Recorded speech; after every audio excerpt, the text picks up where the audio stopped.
Today I wish to address the Sultan of Sokoto, Nigeria, on the current volatile situation of the Federal Republic of Nigeria.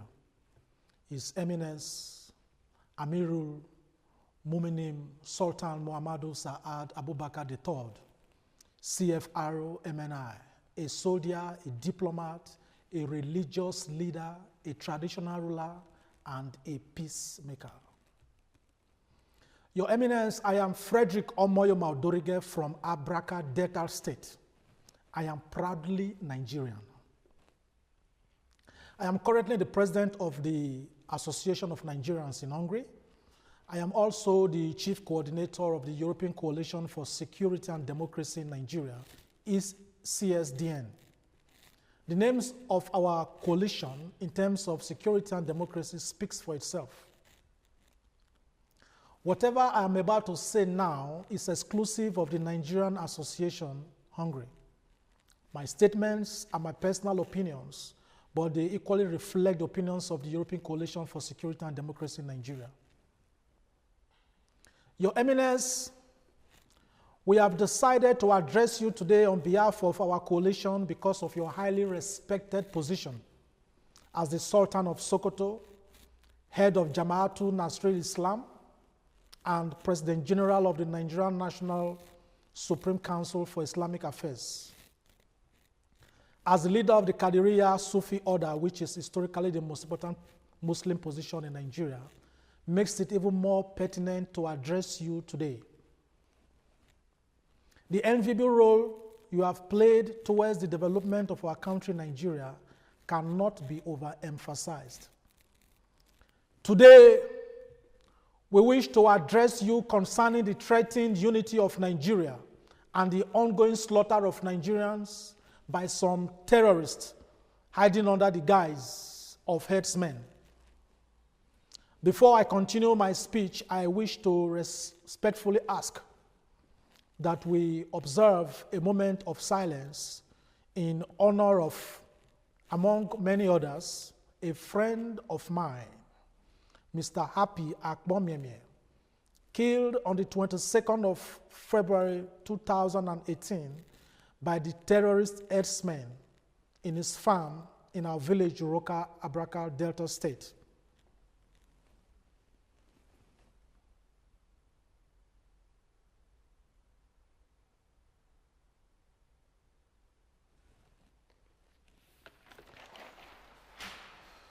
May his soul rest in perfect peace.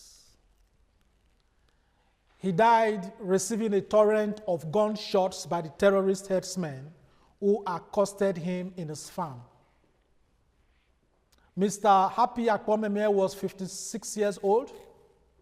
He left behind 11 children to mourn his sudden death. Your Eminence, there is fire on the mountain. There is fire on the mountain. No leader should go to sleep when the roofs of their subjects are on fire. Fire spreads. We cannot tell where this evil fire of death will flow. I wish to base my address today on the speech you made at the October 2011 seminar when you were a special guest speaker at the Divinity School of the Harvard University. That seminar was titled Nigeria and the World Seminar, the role of traditional Nigerian leaders in governance. Your Eminence, you eloquently said that, quote, one of the most important duties we feel we must do to our people is to ensure their total development. And you cannot develop without good health. We should and we must ensure that there is peace wherever we are, and you cannot develop without peace. The people so much trust and believe us. I'm talking about security and peace. My passion for peace happened to come from my military background, having spent 31 years of my life as a soldier.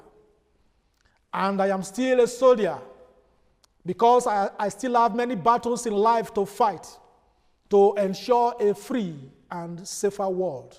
End of quote.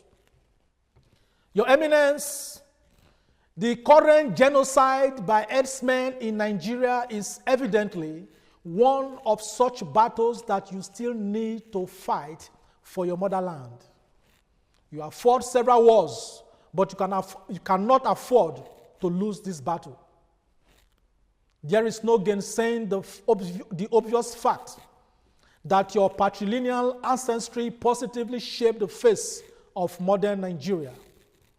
I believe that you are one person that could call these herdsmen to order and they will listen to you. As a military tactician who retired as a brigadier general, your enviable military track record puts you in a better stead to intervene in the massacre of Nigerians by the herdsmen allegedly operating under the Mieti Allah Cattle Breeders Association of Nigeria, the premier pastoralist body in the country. Your Excellency, Your Eminence, you headed a presidential security unit of the Armored Corps that guarded the then military ruler of Nigeria, General Ibrahim Babangida, in the late 1980s. You commanded a battalion of African peacekeepers in Chad in the 1980s. Permit me to summarize your many national and international military exploits and accomplishments by simply referring to you without any attempt to exaggerate as a military commander of commanders.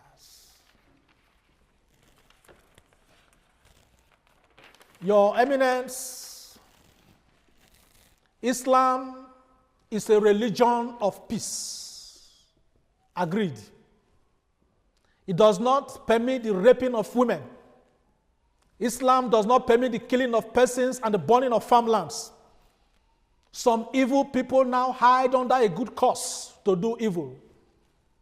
It is even more important to address you on this issue because the herdsmen are allegedly Muslims from the northern part of Nigeria. Or in other words, they mostly claim to be Muslims. However, we know that there are Muslims and there are Muslims. There has been speculations by many Nigerians that the murderous and violent activities of the herdsmen are one of the hidden agendas to Islamize Nigeria. I refuse to believe. I refuse to accept this.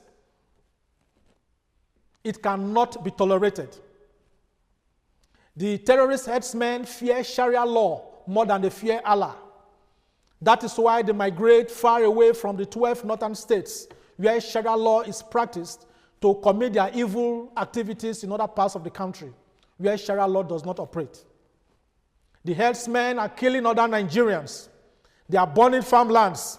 They are raping women and they are killing senselessly. These ones are bringing bad name to Islam as a religion and they contribute to the growth of Islamophobia. They must not be allowed to continue in their nefarious activities.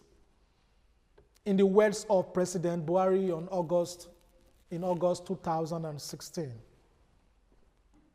any Muslim that shouts Allah is great while committing murder is mentally unbalanced.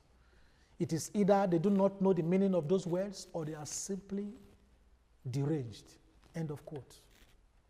Your Eminence, the herdsmen have left credibility dent and brought tearful embarrassment to the peaceful Islamic faith. You cannot afford to allow this denigration and desecration of our land to continue. Let's ask the pertinent question. Will anybody from any other part of Nigeria, from any other religion, go to any part of the northern part of northern Nigeria to consistently slaughter people, rape their women, and burn farmlands? It will never happen. It will never happen. So why are they doing this to the rest of us? Why?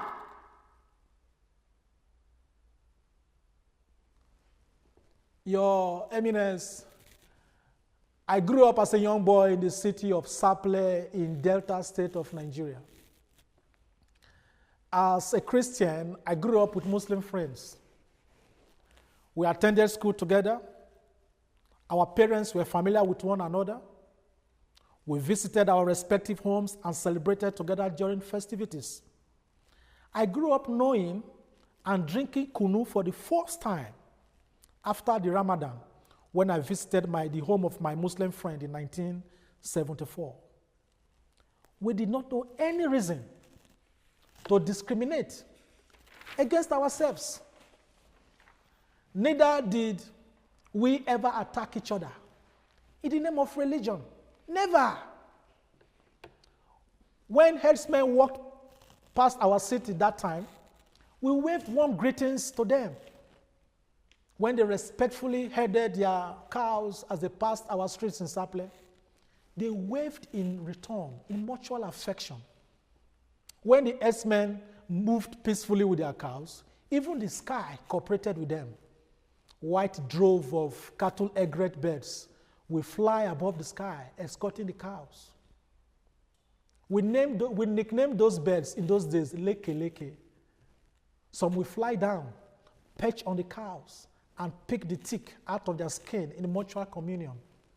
We, young children, will sometimes form ourselves into little groups, joyfully walking beside the herdsmen.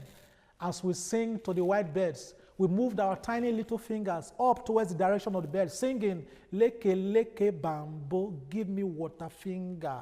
Leke leke bambo, give me water finger. Oh, those good old days. By the time we looked at our fingers, we see tiny white patches superstitiously deposited by the birds. The cows moved on, defecating on our street as a way of equally expressing their excitement. Nobody cared. To us, it was manure, laced with the dusty smell they left behind. Your Eminence. Then we didn't know AK-47. We didn't know hatred. We didn't know terrorism. How and why did all this change? How? Why? What does it benefit a man to kill another man? For nothing.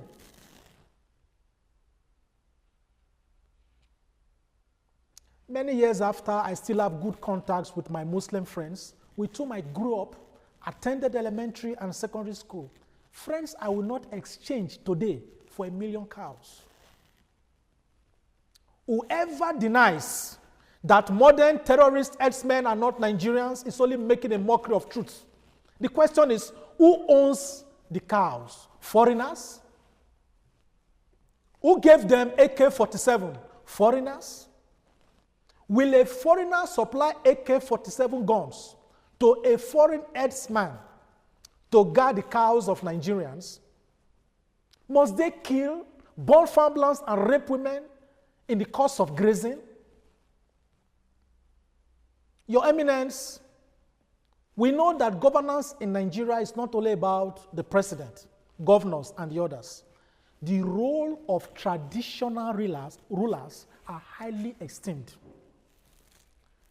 You are highly respected. You are the custodians of the tradition. If anything goes wrong with Nigeria today, it is not only about Mr. President Buhari. If Buhari fails, then traditional rulers have equally failed. The reason is because they are all involved in the governance process. And no doubt about it, traditional rulers, they also receive government financial support for them to carry out their duties effectively.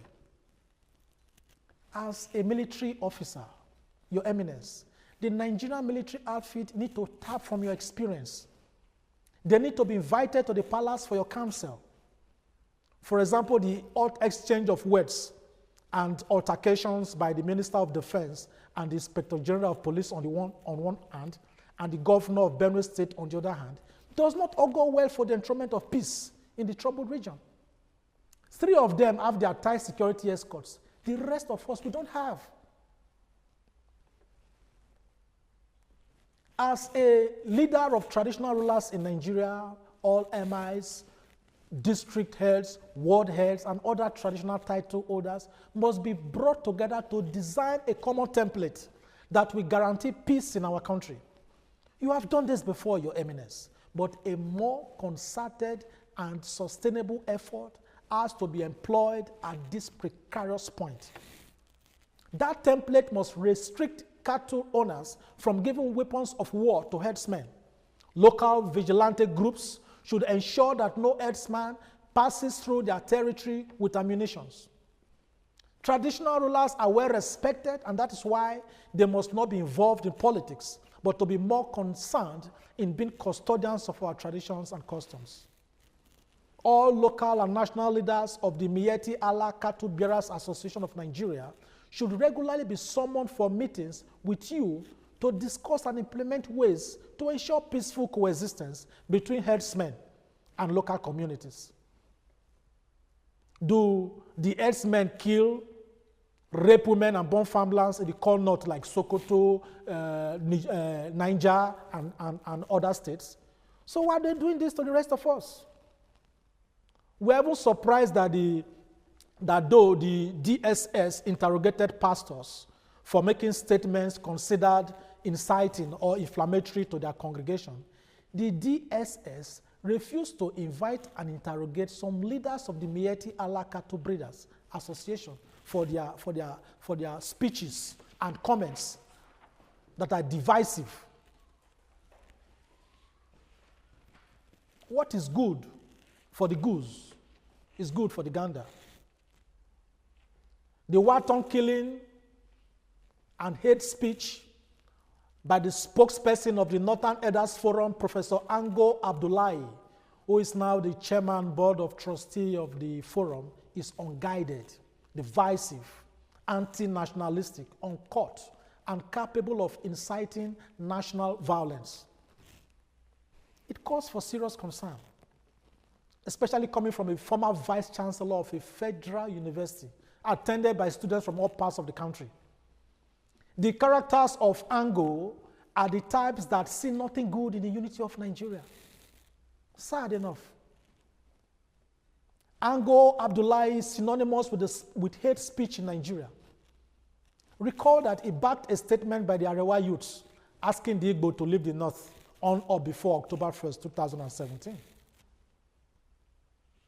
In February 2018, Ango Abdullahi said that the herdsmen menace is politically motivated by the South to disrupt the politically united North ahead of the 2019 general elections. What arrant nonsense! What arrant nonsense! He justified the horrifying carnage and genocide committed by herdsmen. He went further to say that the herdsmen are only defending themselves. Herdsmen defending themselves against harmless women in their farms by raping them.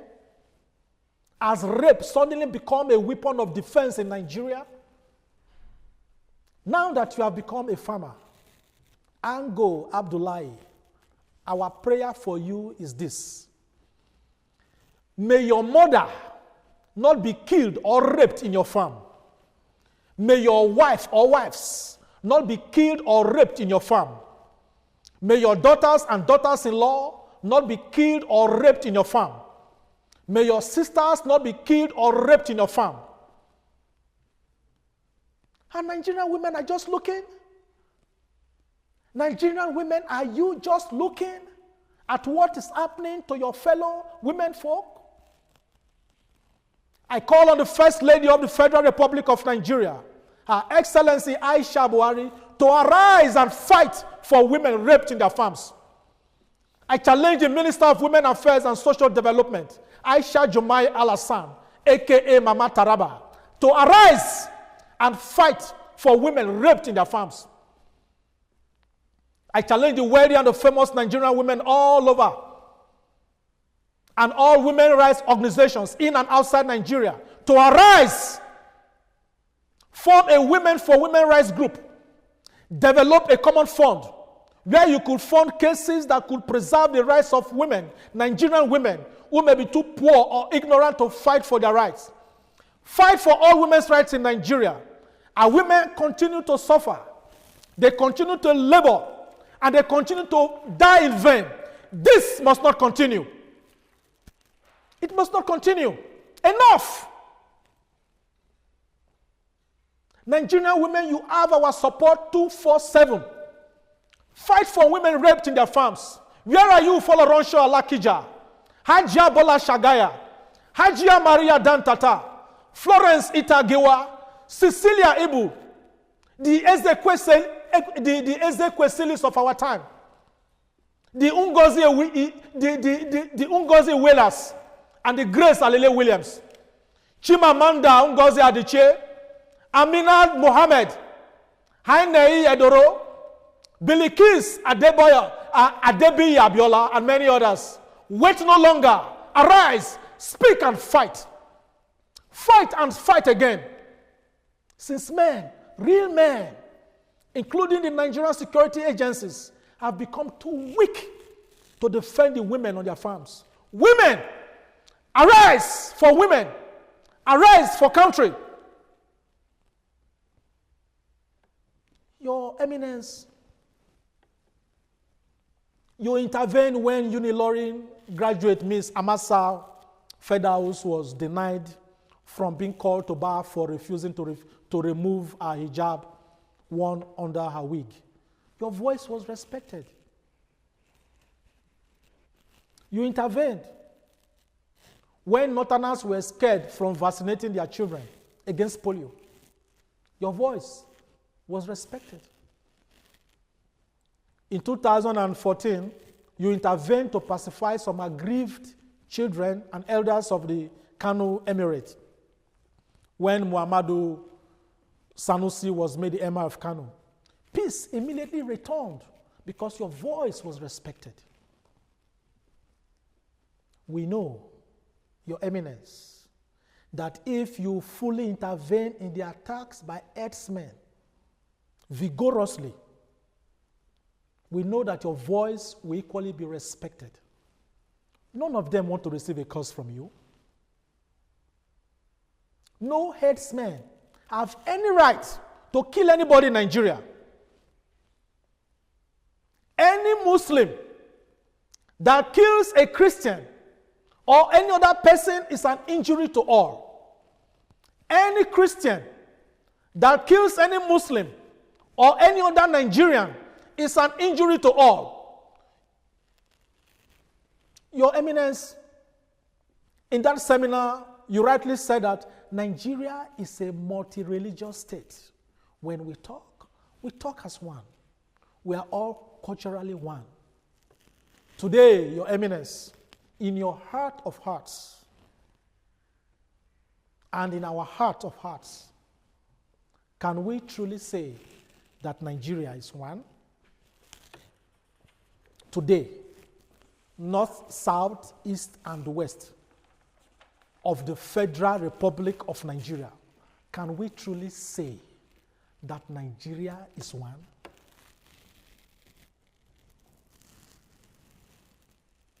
Your Eminence, it is commonsensical to reason that these HERDSMEN are orchestrated by their sponsors. These are not people that even know where or how to buy bullets or even how to buy guns. Their mission must be ascertained and uprooted. It's a good thing that the government has introduced a military operation, cat race in the troubled region. Yet, we do not trust the efficiency of this deployment. The reason is simple.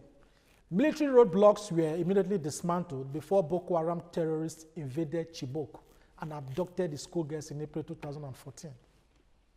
It shows that they invaded based on information that the road was clear. Likewise, the armed HERDSMEN would have been informed to get away before the entrance of the army for the Operation Cat Race. On the other hand, the operation will not last forever. Immediately the army leaves, the HERDSMEN will return with full force. And that coming will witness more mass burials if you do not act now. the role played by the Nigerian security agencies in respect to the recently kidnapped Dapchi girls is another story.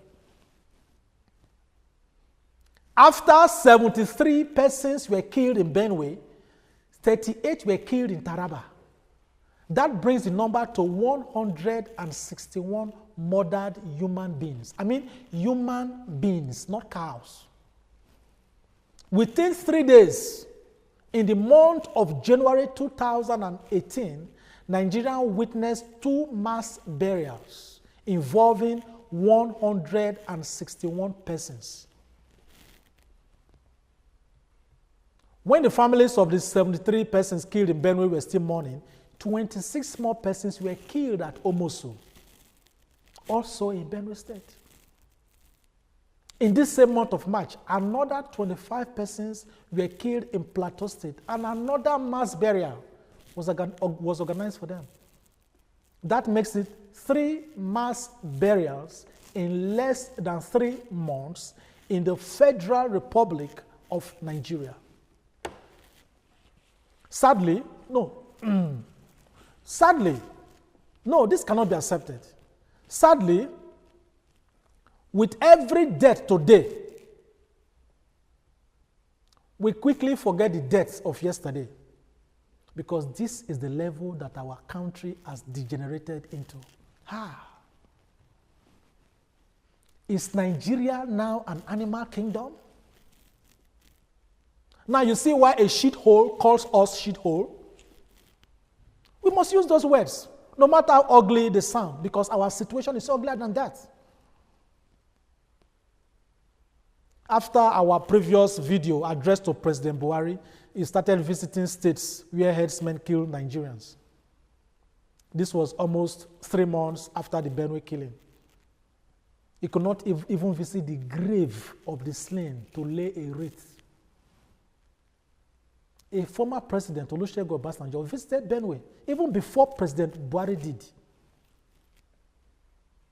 Buhari went further to shock the world when, in his speech in Benue State, he said that he instructed the Inspector General of Police to relocate to Benue State in the month of January,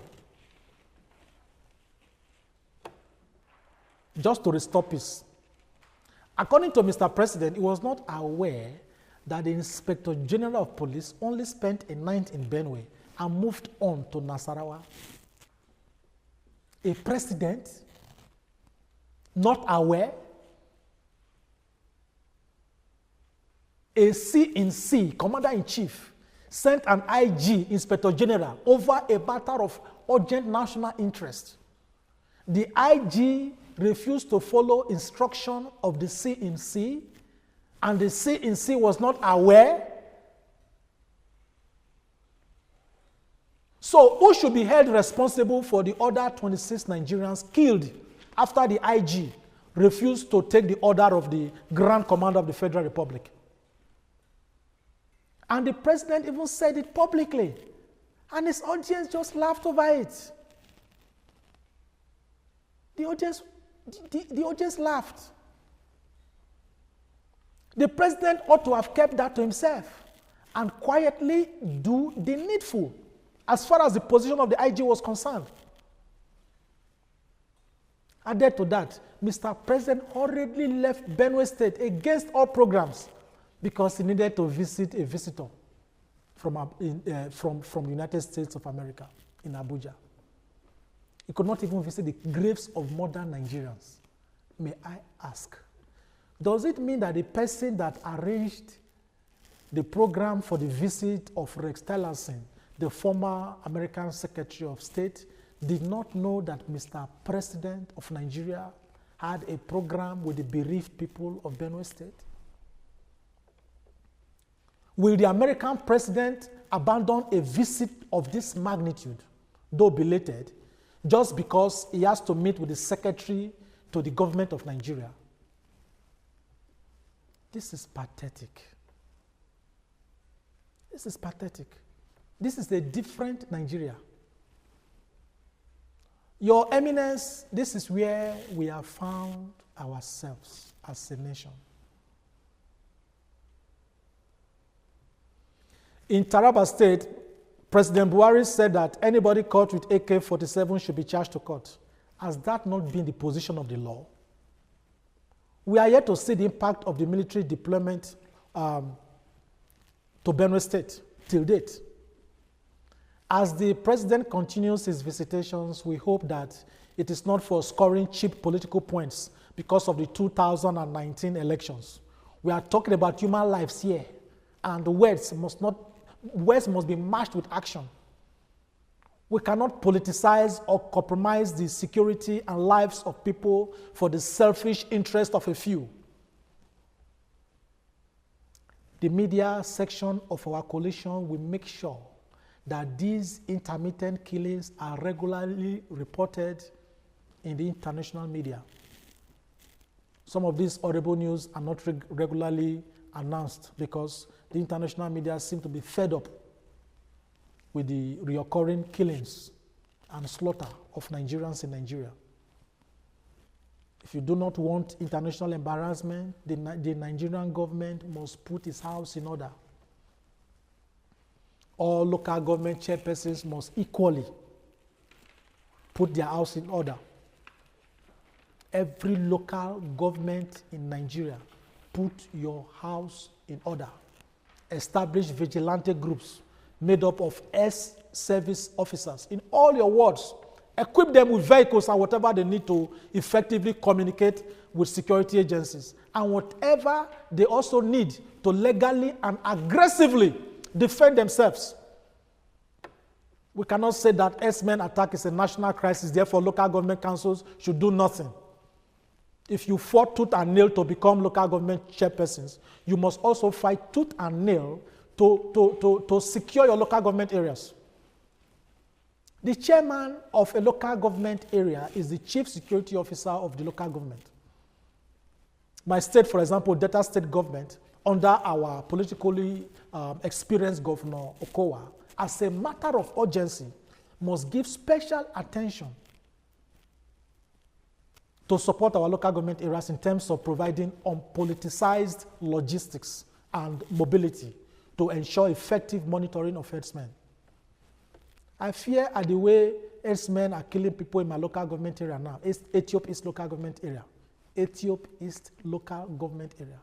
Because the evil HERDSMEN may just come to town one night and begin to shoot sporadically at the university students in Abraka and our other institutions of learning across the state. If proactive actions are not urgently taken now, they are already grazing inside the premises of some schools. Boko Haram and HERDSMEN, they are the same. They are the same. We cannot shy away from that fact. With due respect to our amiable governor, Arthur Okowa of Delta State, I say this. Delta State of Nigeria is too rich to be insecure. We cannot wait for the federal government to act before we act. States in Nigeria must stop waiting for the federal government. If you want to save your people, stop waiting for the federal government, that the type of government we are seeing now. Stop waiting for them. If you want your people to be alive, we cannot be waiting, expecting to be pitied or consoled. Develop rugged vigilante in Delta State to a point where HERDSMEN will develop a slogan that the fear of Delta vigilante is the beginning of wisdom. Yes. We could even have our own version of Isakaba. Why not? Use the security votes for local and state government for a serious vigilante project. Monthly security vote is public money to ensure public peace and security. Public officials must not only use that money to secure themselves and their immediate family. No! It is public money. Spend it for the public. We are not bootlickers looking for contracts or special favors. Therefore, we can speak confidently. It is only when you want special favors from these politicians that you endure rubbish and you say, I am loyal, I am loyal. even when you know that things are not right. I'm loyal to what? Loyal to what? People you put in office?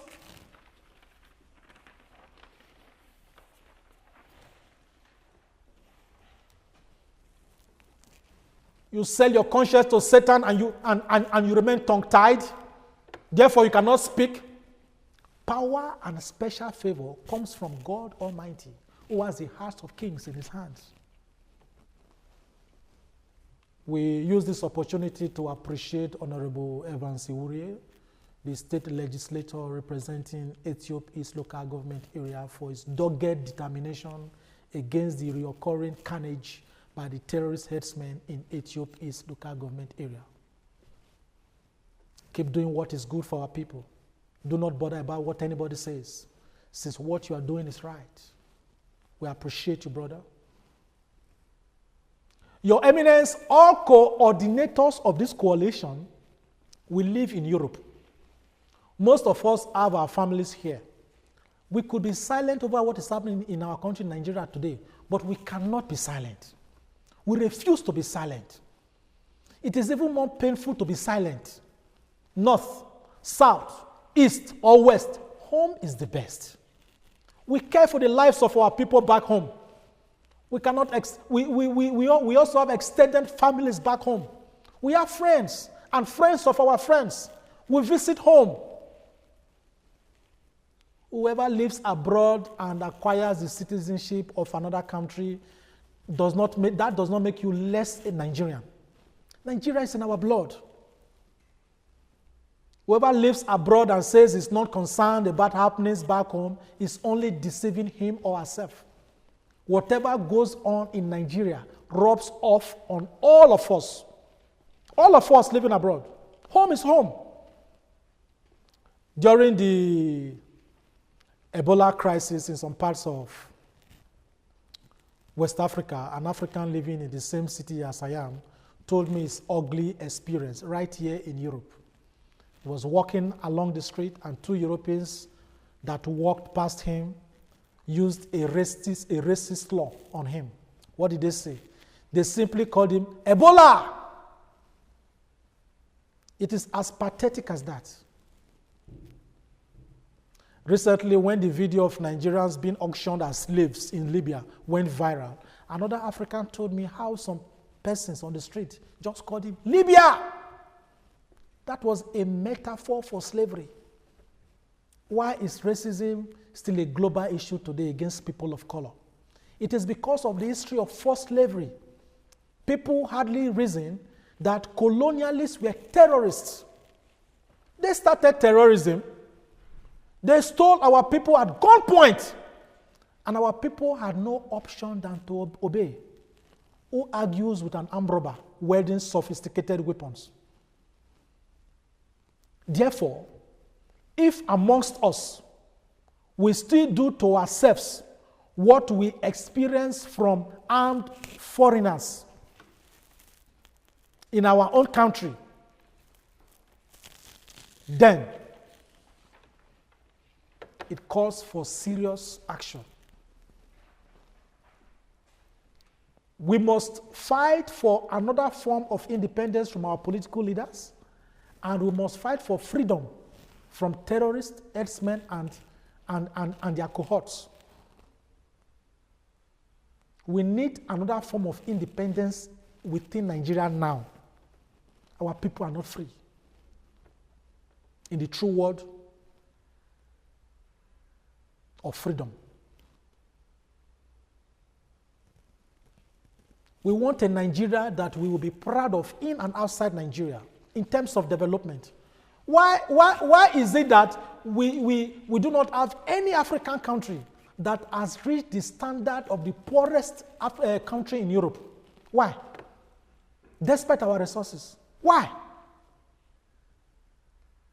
And when people in Europe see horrible, terrible videos of Nigerians being slaughtered by their throats like rams, it gives a less than human impression about who we are as a people. The onus lies on you, Your Eminence, who is highly respected back home to take post-haste action. You may even need to call Mr. President to further formulate strategies that will bring peace to our endangered communities. Because at this point, honestly, we do not understand what the President of Nigeria, Muhammadu Buhari, is doing to address the security issues in Nigeria. It is not enough to say, oh, we are trying. Oh, we are trying. Trying about what? When people are being killed every day?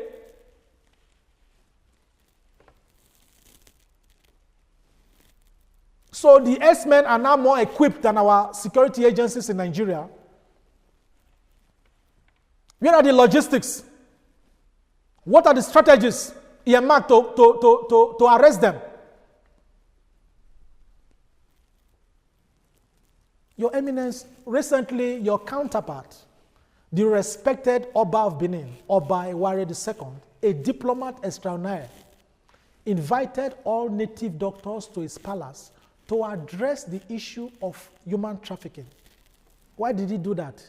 He felt that the issue of trafficking associated with his domain has become a national and international embarrassment.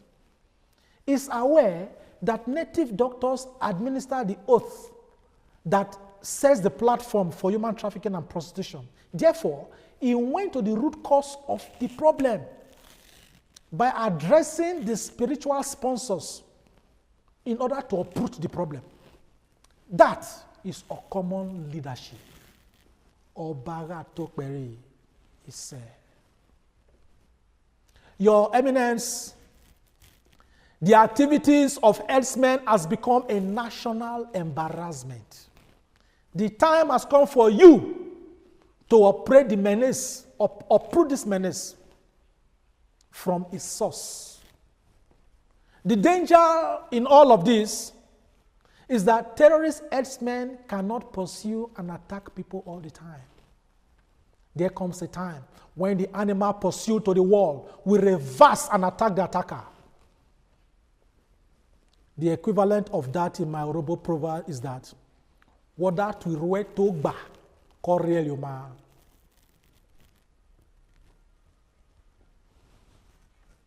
Your Eminence, I have seen pictures of a young man from my village, Solomon Ejo, butchered in the farm by HERDSMEN when he went to bring his mother home from the farm. They cut his neck and left a tiny thread of skin to hold it together with his body. The throat was slit open and it gushed blood on his mother's farmland. A young man, butchered, just like that. When the terrorist HERDSMEN made sure that he had died, they sprayed bullets, more bullets, gunshots at his corpse. And his intestine ripped open. A dead man. Then they sprayed more bullets on his legs and shattered his bones, which splashed and jumped out of his body. They made a mincemeat of him by further cutting him with machete. Now his children are fatherless and his mother forever weeps. I have equally seen a corpse, also in Abraka, whose head was slit open with machete and his brain busted out, splattering on leaves and nearby crops like evil drops of milk snow. I personally know some persons that have been killed.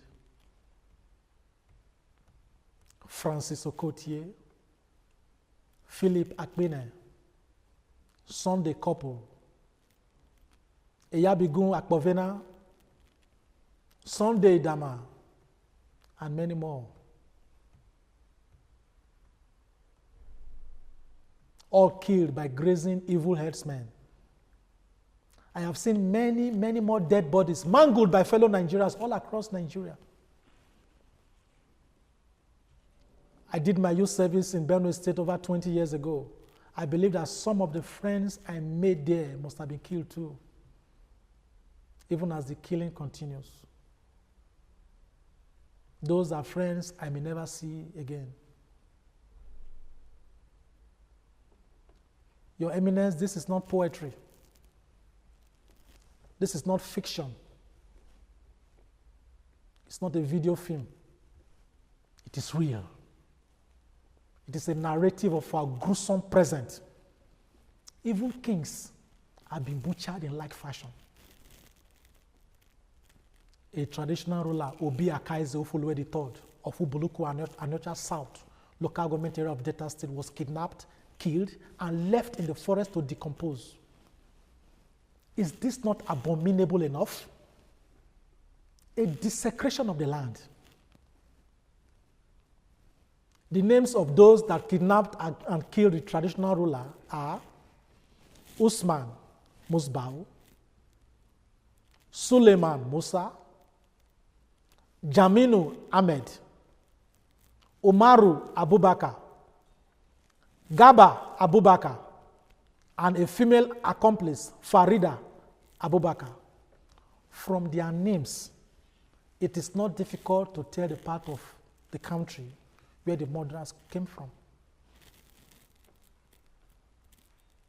Herdsmen terrorists have killed, amongst other places, in the towns of Tomata, Akko, Bakin, Kwata, Agba, Uko, Se Aga in Benue State. In Taraba State, they have killed, amongst other places, in Gishiri, Wukari, Gaso, Dushima, Danwaza. In Kamen village of Ibi local government area, they murdered the traditional ruler Zaki Abraham Okovur. In Edo State, they have killed in Okada village, Ewu, Ogere, and other places. The list is long. It's long.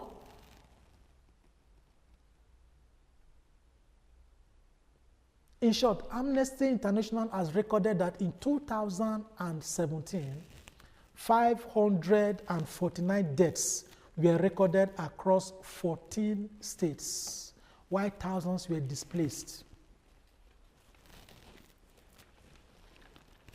And the killing cuts across states: Enugu, Benue, Taraba, Zamfara, Plateau, Nasarawa,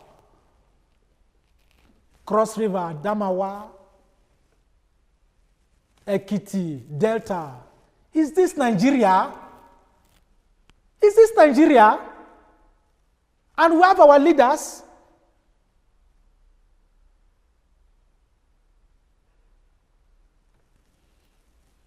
We must remember section 33, subsection 1 of chapter 4 of the Constitution of the Federal Republic of Nigeria, 1999, as amended.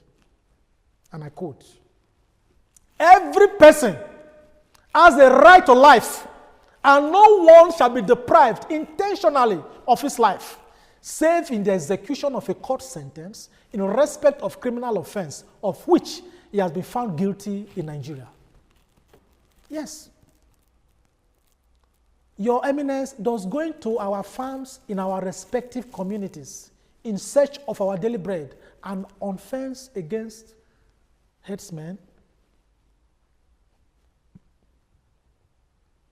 In October 2017, when you delivered a lecture at the University of Nigeria, Nsukka, at the 57th Founders Day Dignity Award lecture entitled "Restoring the Dignity of Man," it was very significant when you made the following statements: "Anybody who kills people while shouting Allah is a terrorist and not a true Muslim, and will go to hell.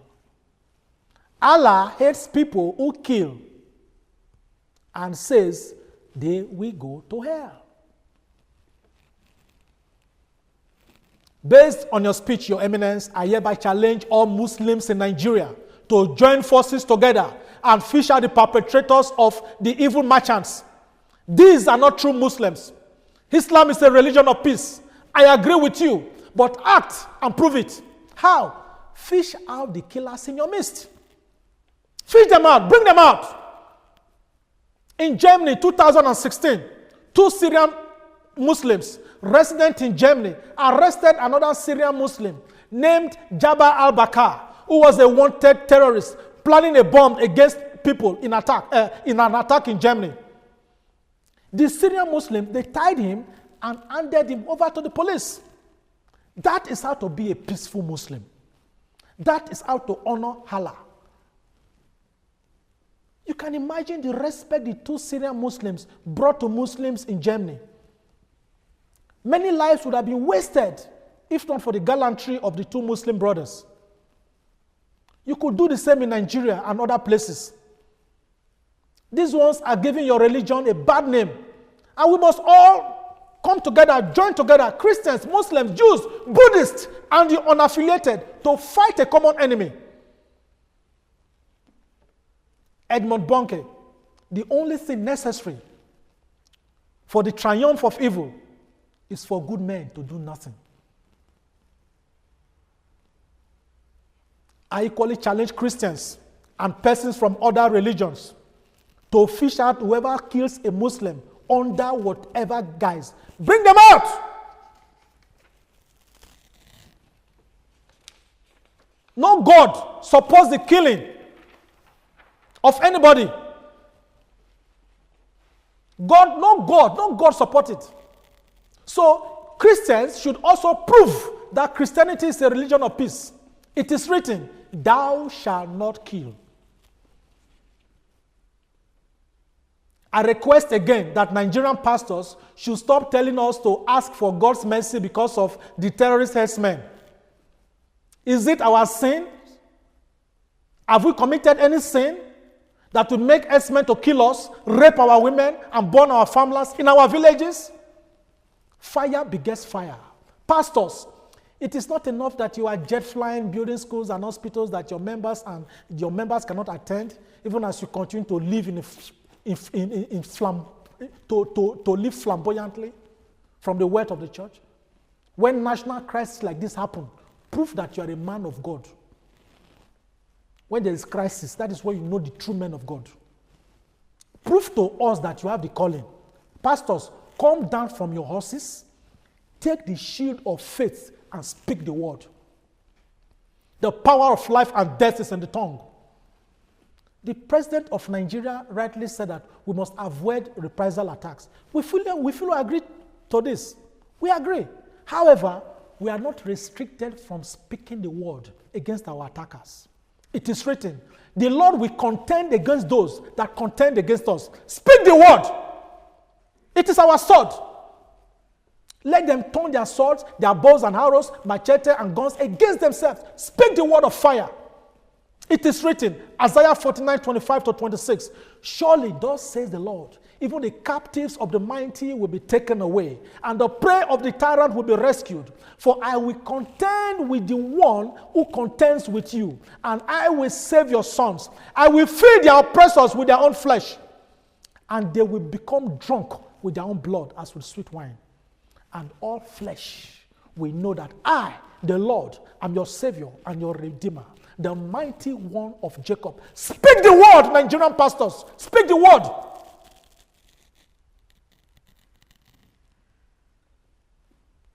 Take the battle to their doorsteps.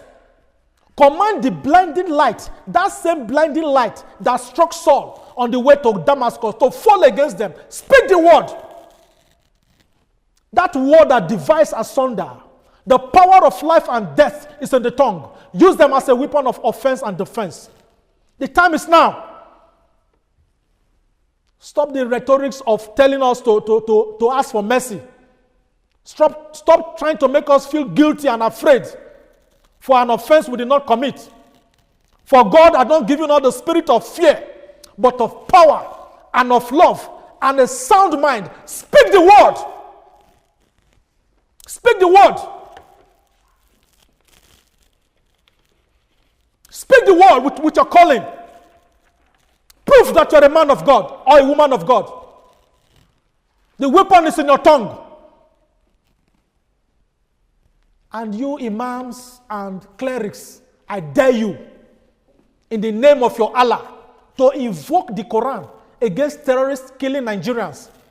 It is not enough that you are living flamboyantly too and connected with those in the corridors of power. Display your wealth in your mosque and your private homes. Is this the Islamization process my friends are talking about? It will never succeed. It will never succeed. Imams, prove that you are agents of Allah's peace. It is not enough that you proclaim peace, but you keep quiet when innocent people, including pregnant women and children, are blown to pieces. Silence means consent. Only an ignoramus will ever think that the law which guarantees freedom of worship in Nigeria will be replaced with the laws of just one religion. No way! No way! The Quran in Surah Al-Baqarah, chapter 2, verse 256 states, there is no compulsion in religion.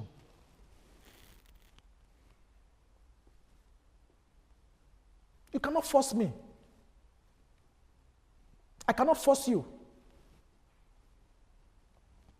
The Quran forbids Muslims, whether herdsmen or Boko Haram, from forcing people to join their faith. It is written there in the Quran.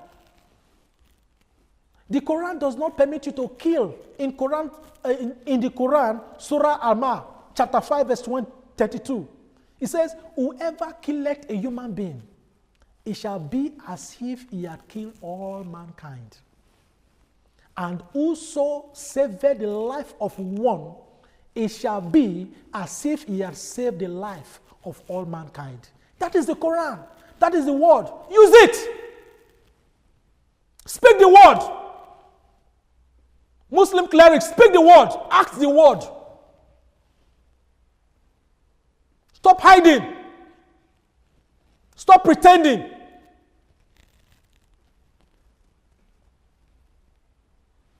We must respect each other's right of worship. You cannot hide under being a herdsman to exercise your religious hatred for others by killing innocent people. You have no right under the sun to force religion on anybody. I was born a Christian. I live as a Christian. And I will die as a Christian. Nothing, absolutely nothing will ever change that. Not even the elements of nature. But I respect a religion.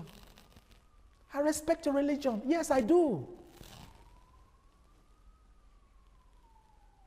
I respect your freedom of worship. I have no right under the sun, stars and moon to force any Muslim or any other person from any other faith, either by violence or any other form of coercion, to become a Christian. No!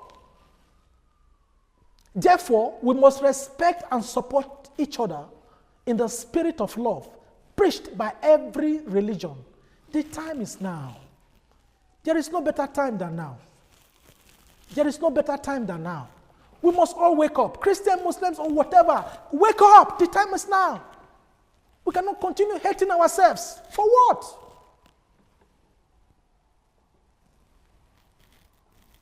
Your Eminence, from shooting with AK-47, the terrorist herdsmen will graduate to become suicide bombers and bomb throwers. They will throw their bombs into marketplaces and kill both Muslims, Christians, and other persons. What is their aim? It is clear that these herdsmen are extensions of Boko Haram. Recall that Muslim Boko Haram have killed more Muslims in the north than persons from other religions. They have burnt and bombed mosques and churches. Anybody can say that they are not really Muslims. Therefore, we must unite and fight a common enemy. They mean no good to the rest of us. There is no better time to use this opportunity to prove to the world that there are Muslims and there are Muslims. The world has been engulfed in Islamophobia because the vast majority of good Muslims have refused to speak and act against the evil ones in their midst. The time is now to act. Allah does not permit this. No religion permits the killing of other people for whatever reason. No man can help God. They have been brainwashed to think that they are helping their God. It's a mockery. Arise, your eminence, arise. With due respect to you, sir. Humanity beckons on you now to act.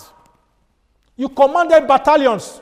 You fought wars in troubled Sierra Leone, under ECOWAS. You were defense attaché in more dangerous countries of the world like Pakistan, Iraq, Saudi Arabia, and Afghanistan. You can do it, sir. You can do it, sir. Yes, you can. When traditional institutions go weak, when government gets weak, states fail and the people suffer. We cannot wait for the international community before we act. The Rwanda genocide started like this. Over 800,000 people were massacred in 1994, and the United Nations did nothing. They later regretted it. We must not end like this for them to regret later. We have to act now. We have just written to the African Union not to neglect the clear signals we are seeing in Nigeria now. There are clear signals of an impending genocide that may be worse than what happened in Rwanda. If we don't act now, we have to act now. The time is come. There is danger in the air. There is fire on the mountain. There is fire on the mountain. Danger is here with the HERDSMEN. If we are not proactive now, it may be too late. It may be too late. We cannot prescribe medicine after death. Some persons are currently trading in the blood of Nigerians. Some are playing evil politics with it.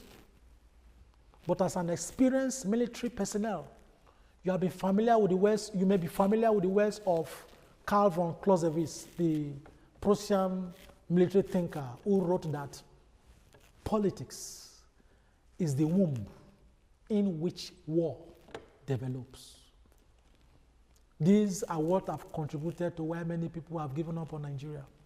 Many people, many Nigerians, they have given up on Nigeria. They have lost hope. But there is hope in Nigeria. If we act now, there is hope in Nigeria. If we don't postpone action, there is still hope in Nigeria. We believe in our country. We believe in Nigeria. One united, formidable Nigeria. We are proud Nigerians. History will not forgive this generation and those in position of authority now if drastic actions are not taken to arrest all of these evils and anomalies going on in our country right now.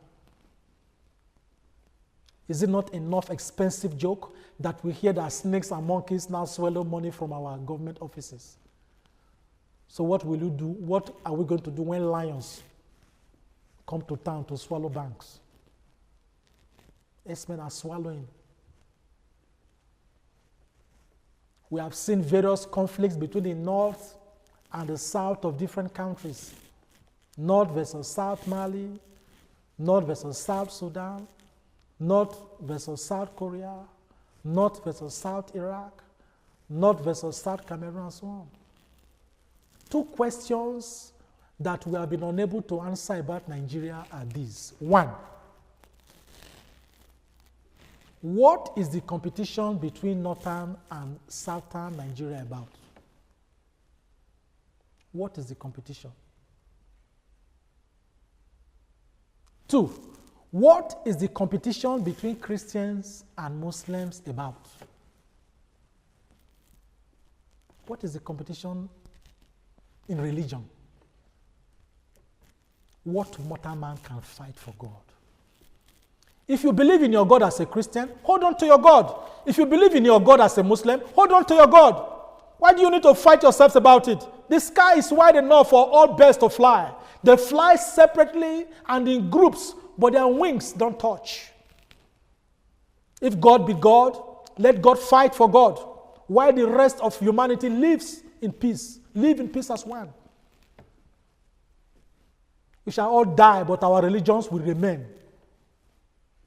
Those ones that fought and died for religion before now, did they take religion with them? Are they in heaven now? Which heaven? No!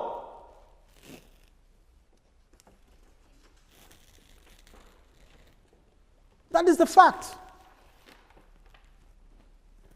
We use this opportunity to appreciate the array Ono Kankanfo of Yoruba land, Chief Gani Adams, for his recent call on northern leaders for collaboration to end the murderous activities of herdsmen. We salute you, sir. We salute the indefatigable Emir of Kano and uncommon nationalist Emir Muhammadu Sanusi II for his attempts to address the herdsmen menace. Keep the flame, sir, but you still have many battles to fight. Don't give up, sir, on the herdsmen, because you've never given up on Nigeria. Your Eminence, you have addressed this issue of the evil herdsmen before, but the time has come to do more. This coalition, by the grace of God, will be releasing monthly videos on the 15th of every month till the next presidential election, as we gravitate towards achieving our set objectives. We are going to be addressing individuals and institutions in order to advise and condition Nigerians on how best to vote and how best to elect leaders. We are going to use two instruments. One, our voters' cards, and the other instrument is going to be the illegal instrument called civil disobedience. We refuse to continue to take orders and to endure the rubbish some of our leaders are doing. There's going to be civil disobedience, but legally. Cannot continue like this. Nigeria cannot break. It will not break. Nigeria will not break. We are one. We are better than what we are now. It is those that have reduced our value as Nigerians that we break. Nigeria will not break. We refuse to give up on our dear country, Nigeria. We can fix it. Yes, we can. We can fix it. We can fix Nigeria. We have everything. Wherever you are in Europe, arise. The time has come. Arise. Join this non-violent revolution.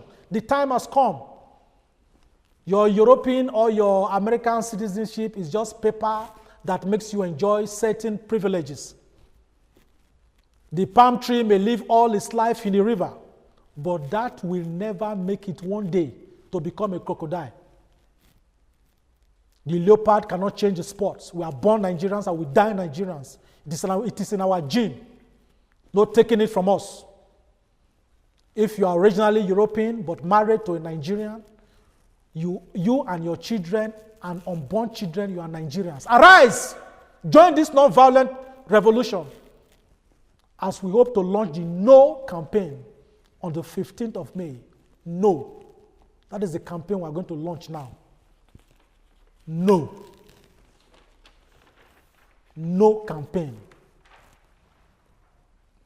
Your Eminence, we are currently working towards the launching of the No campaign, because through the No campaign, we are going to say no to insecurity, no to disenfranchisement, no to corruption, no to rigging, no to the murderous herdsmen, no to political godfatherism, no to the imposition of political candidates, no to Boko Haram, no to unsteady electricity supply, no to inadequate healthcare facilities, no to politicians who travel abroad for healthcare, no to delay in the payment of salaries and pensions, no to budget padding, no to the detention of Nigerians without trial, no to those that continue to undermine our voices as a people, no to recycled leaders, no to indiscriminate allocation of oil blocks, no to continue environmental degradation, no to abandoned projects, no to inflated projects, no to VIP treatment to some Nigerians in prison, no to life pension for ex-governors and ex-presidents, no to some religious leaders that have led us astray, no to state electoral commissions inaugurated and manipulated by state governors. We are set to say no and no to whatever has held us down as a people. We are set to reclaim our commonwealth. We reclaim our country, Nigeria. That is who we are, and that is what we are set to do. Fellow Nigerians, we intended this movement to operate just within Europe. But the response we got for the past 1 month all over the world has shown that we share a common pain. Therefore, we urge you, join this coalition wherever you are. Arise. Subscribe to our video monthly. Send us emails, messages. Get in touch with us.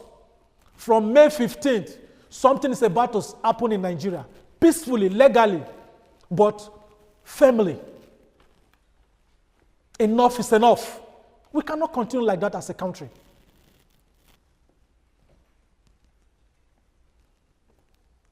Long reign the Sultan of Sokoto, Nigeria. Long live the Federal Republic of Nigeria. I will not close my statements by saying, God bless Nigeria as we normally do, because God has blessed us long enough and well enough. Therefore, I will end my speech by saying that may God in his infinite wisdom and mercy grant us wisdom as a people. Amen.